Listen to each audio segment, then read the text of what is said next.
আজকে যে সত্যি ঘটনাটা শুরু করছি একটু অন্য ধরনের ঘটনা। ঘটনাটা ঘটেছে মহারাষ্ট্রের নাসিক শহরে। নাসিক শহরে একটা টাটা কোম্পানির প্রতিষ্ঠান। টাটা নামটা শুনলেই কিন্তু আমাদের সবার মনের মধ্যে একটা সম্মানের ব্যাপার আসে। আমাদের দেশে হয়তো এমন কোনো মানুষ নেই যে এই টাটা কোম্পানির নামটা জানে না। বিশাল একটা প্রতিষ্ঠান। এই প্রতিষ্ঠানেরই একটা অংশ হচ্ছে টিসিএস, টাটা কনসালটেন্সি সার্ভিসেস। তো সেই রকম একটা নাসিকের অফিস। অফিসে ১৪৭ জন কর্মচারী কাজ করে। সেই কর্মচারীদের মধ্যে একজন মেয়ে একটা এফআইআর করেছিল। সেই অফিসেই কর্মরত আরো একজন ভদ্রলোক যার নাম দানিশ শেখ। তার ব্যাপারে এফআইআর করা হয়েছিল নাসিকের থানায়। কিন্তু সেই ব্যাপারটা জানার আগে আরো একটু পিছিয়ে যাব। ২০২২ সাল। এই যে মেয়েটা যে কমপ্লেন করতে গেছে সে কলেজে পড়ে। তার সিনিয়র দানিশ শেখ, সেও সেম কলেজে পড়ে, দুজন বন্ধু। দানিশ পাস আউট হয়ে যায়, দানিশ চাকরি পায় টিসিএস এ। দুই বন্ধুর মধ্যে কিন্তু যোগাযোগ ছিল। যে মেয়েটার কথা এখন বলছি তার নাম বলা সোশ্যাল মিডিয়াতে নিষেধ রয়েছে, তো তার নামটা জানা নেই। তবে সেই মেয়েটা তখনও দানিশ শেখ মানে নিজের মুসলিম বন্ধুর সাথে কানেক্টেড। মেয়েটা একটা হিন্দু পরিবারের মেয়ে, পড়াশোনা শেষ করে দানিশের সাথে আবার কন্ট্যাক্ট করে। দানিশ তার চাকরি করিয়ে দিয়েছিল ওই নাসিকের সেম অফিস যেখানে সে কাজ করে, টিসিএস এ। মেয়েটা কাজ করতে শুরু করে। দানিশ তাকে পছন্দ করত, তার আশেপাশে ঘোরাফেরা করতো, তাকে নিয়ে বেড়াতে যেত, তাকে বিয়ে করতে চাইতো। কিন্তু মেয়েটা বলেছিল যেহেতু সে মুসলিম আর মেয়েটা হিন্দু, এটা সম্ভব না। কিন্তু দানিশ পিছিয়ে যায়নি। কিন্তু দানিশ সবসময় মেয়েটার কাছাকাছি থাকার চেষ্টা করতো, অনেক গল্প করতো, অনেক কথা বলতো। মুসলিম ধর্মের ব্যাপারে তাকে বোঝাতো, মুসলিম ধর্ম কেন এত ভালো, মুসলিম ধর্ম সবার গ্রহণ করা উচিত, এই টাইপের কথা তাকে বলতো।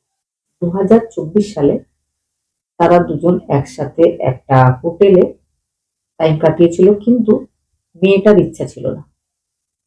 মেয়েটার অনিচ্ছা সত্ত্বেও জোর করে তার সাথে শারীরিক সম্পর্ক তৈরি করেছিল, মেয়েটা নিজের এফআইআর এ জানিয়েছে। তারপরে তাদের দুজনের মধ্যে প্রেম হয়েছিল, তারা দুজন বিয়ে করবে বলেও ঠিক করেছিল। ইতিমধ্যেই এসেছে ২০২৬-এর রমজান মাস। তার আগে থেকেই ওই মেয়েটার বাড়ির লোকজনেরা বা প্রতিবেশীরা বুঝতে পারছিল মেয়েটার চলাফেরাটা অনেকটাই বদলে গেছে। সে কথাবার্তা যেগুলো বলে সেগুলোও কিছুটা মুসলিম লোকজনেরা যেভাবে কথা বলে সেই ধরনের সে কথা বলতে শুরু করেছে আজকাল। কিন্তু ব্যাপারটা আরো বেশি চোখে পড়েছিল যখন ২০২৬-এর ফেব্রুয়ারি মাসে রমজান মাস এসেছিল।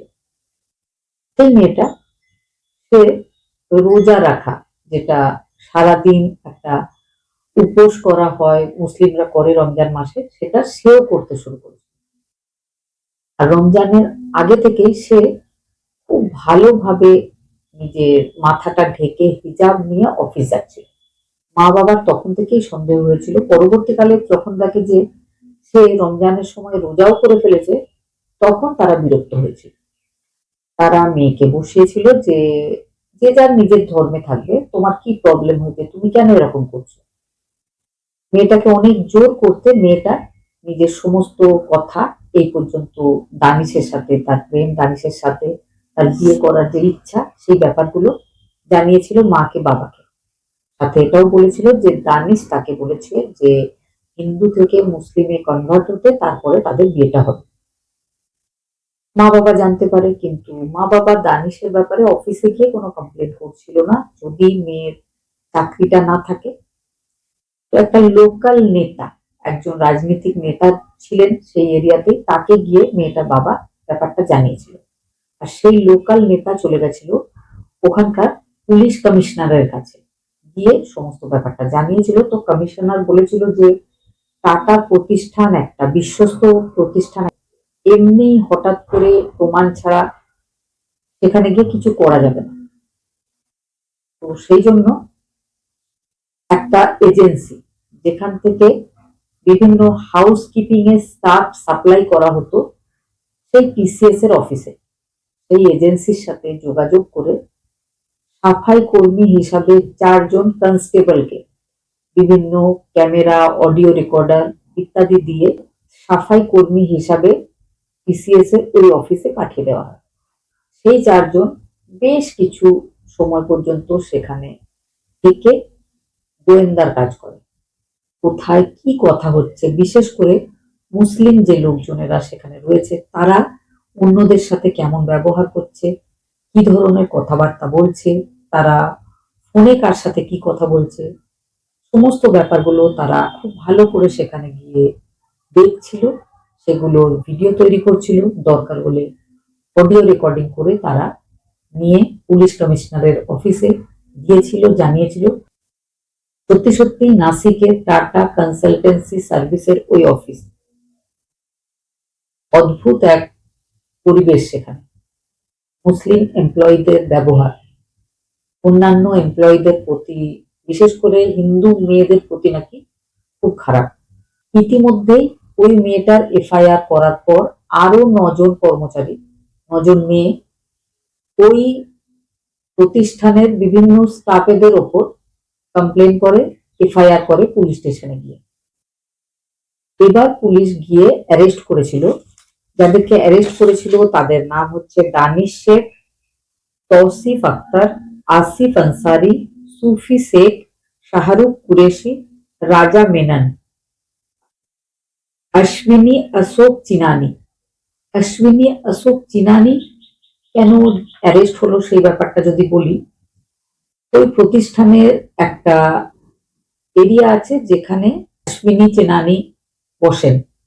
ওখানকার তার কাজ হচ্ছে এমপ্লয়ীদের মধ্যে যদি কোনো মহিলার সাথে কোনো রকম খারাপ ব্যবহার কেউ করে সেই বিষয়টা দেখা, সেটার বিরুদ্ধে স্টেপ নেওয়া। ওই যে মেয়েরা যারা এফআইআর করেছিল তারা সবাই কিন্তু নিজের অফিসে যখন তারা খারাপ ব্যবহার পাচ্ছিল তখন তারা গিয়ে অশোক চিনানিকে জানিয়েছিল। তিনি কোনো স্টেপ নেননি এই ব্যাপারে। মেয়েদের ওপর যেমন খারাপ ব্যবহার হচ্ছিল তেমন তিনি চলতে দিয়েছিলেন, তিনি কাউকে কিচ্ছু বলেননি। অন্যদিকে ওই মেয়েরা যে কাজটা করছিল তাদের HR head of the department যে ছিল সেও একজন মুসলিম মেয়ের নাম নিদা খান। নিদা খানকেও তারা গিয়ে জানিয়েছিল যে অফিসের এমপ্লয়িরা, বিশেষ করে মুসলিম এমপ্লয়িরা যারা একটু উঁচু পদে রয়েছে তারা মেয়েদের সাথে খারাপ ব্যবহার করে, অশালীন আচরণ করে, উল্টোপাল্টা জায়গায় শরীরে হাত দেয়। এমনকি তারা বলে যে প্রমোশনের জন্য খুব ভালো কাজ করার দরকার নেই, মুসলিম ধর্মটাকে ফলো করলে প্রমোশন হবে, নিজের ধর্মটাকে ছেড়ে দিলেও প্রমোশন হবে। আরো একটা ব্যাপার, তারা এমন একটা পরিবেশ তৈরি করে, তারা সব সময় অন্য ধর্মের ব্যাপারে অপ্রীতিকর কথা জোরে জোরে বলে অন্য লোকেদেরকে কনভিন্স করার চেষ্টা করে যে অন্য ধর্মগুলো খারাপ, শুধু একমাত্র মুসলিম ধর্ম ভালো। মুসলিম ধর্মের মতো মেয়েদের, প্রত্যেকটা মেয়েকে শরীর ঢেকে হিজাব পরে থাকা উচিত, তাহলে নাকি খুব ভালো, আর বাকিরা যেটা করছে সেটা নাকি ভুল। এইভাবেই নাসিক অফিসের কিছু উচ্চ পদস্থ কর্মচারী পুরো অফিসটার পরিবেশ পরিস্থিতি নষ্ট করে দিয়েছিল। নিদা খান এইচআর ছিল, তার কাছে মেয়েরা বারবার গিয়ে কমপ্লেন জানিয়েছিল যে তাদের সাথে খারাপ ব্যবহার করা হচ্ছে, তাদের ধর্মের ব্যাপারে খারাপ কথা বলা হচ্ছে, তাদেরকে বিভিন্ন ব্যক্তিগত প্রশ্ন করা হচ্ছে, তাদের হানিমুন নিয়ে কথা বলা হচ্ছে, তাদের ম্যারেড লাইফ নিয়ে কথা বলা হচ্ছে, তাদের ধর্মের বিভিন্ন খারাপ ব্যাপারগুলোকে তুলে ধরা হচ্ছে। এগুলো তাদের ভালো লাগছে না। তবে নিদা খান এই ব্যাপারটাতে কোনো মনোযোগ দেখাননি, যেটা কিন্তু তার কর্তব্য ছিল। তিনি যেহেতু একজন এইচআর, তার আন্ডারে যারা কাজ করছে তারা যাতে ভালোভাবে থাকার, সময় কাটানোর বা কাজ করার মতো একটা পরিবেশ পায়, সে ব্যাপারটা দেখা তার সব থেকে প্রথম কর্তব্য ছিল, যেটা তিনি করেননি। যাদেরকে অ্যারেস্ট করা হয়েছে সবাই কিন্তু পুরনো স্টাফ, 2-4 বছর নয়, 10-12 বছর ধরে তারা নাসিকের ওই অফিসে কাজ করছে। তাদের কাজের প্রতি কারো কোনো অসুবিধা বা কোনো সন্দেহ নেই, তবে তাদের এই যে ব্যবহার পুরো অফিসে পরিবেশটাকে নষ্ট করেছে। বাকি এমপ্লয়িরা কখনো তাদের বিরুদ্ধে স্টেপ নেওয়ার কথা ভাবেও না, পুলিশেও যায় না, কারণ চাকরিটা যদি না থাকে, চাকরি সবার দরকার। কিন্তু শেষ পর্যন্ত একটা মেয়ে গেছিল সাহস করে, তার মা বাবা বা স্থানীয় যে পলিটিক্যাল লিডার তাদের বাড়িতে এসেছিল, সবার সহযোগিতা পেয়ে সে এগিয়েছিল। সে গিয়ে দানিশ শেখের নামে একটা কমপ্লেন করেছে। তারপরে বাকিদেরও নাম এসেছে, বাকিরাও অ্যারেস্ট হয়েছে। তবে নিদা খান, তাকে পুলিশ খুঁজছে। নিদা খান এই সমস্ত খবর যখন এগিয়ে আসছিল মিডিয়াতে, তো সে কোথাও গিয়ে লুকিয়ে আছে, পুলিশ কিন্তু তাকে খুঁজছে। আর হ্যাঁ, এই যে ব্যাপারগুলো এতক্ষণ বলা হলো, এটার কিন্তু একদম যে সত্যি সব কথাগুলো, সেটার প্রমাণ এখনো ভালো মতো পুলিশ টিম পায়নি। তবে আগামীতে ভবিষ্যতে নিশ্চয় পাওয়া যাবে যদি ব্যাপারটা সত্যি হয়। আরো একটা ব্যাপার, একটা প্রমাণ যেটা পাওয়া গেছে, সেটা হচ্ছে একটা হোয়াটসঅ্যাপ গ্রুপ আছে। এই মুসলিম সবকটা এমপ্লয়ি কিন্তু সেই হোয়াটসঅ্যাপ গ্রুপের সদস্য। সেখানে বেশ কিছু যারা মুসলিম নয় তাদেরকেও ওখানে অ্যাড করা হয়েছে।